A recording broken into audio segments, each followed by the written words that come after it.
তো নমস্কার বন্ধুরা, অবশেষে এইমসে দেখানো কমপ্লিট হলো। আজকে অনেক দেরি হয়ে গেছে। এখন আমরা বাড়ির উদ্দেশ্যে রওনা দিচ্ছি। তো এখনো পর্যন্ত এইমসের গ্রাউন্ডের মধ্যেই আছি। আমার তো ইয়ে দেখে বললো যে সিজি রিপোর্ট দেখে বললো ও এক একটা ডাক্তার এগোচ্ছি আস্তে আস্তে।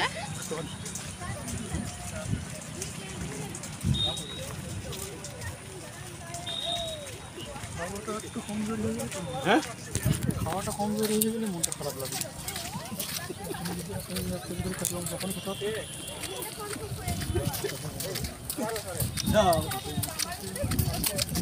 মেইন গেটের দিকে আমরা প্রায় চলে এসেছি। তো এবারে অটো ধরে আমরা স্টেশনের উদ্দেশ্যে রওনা দেব।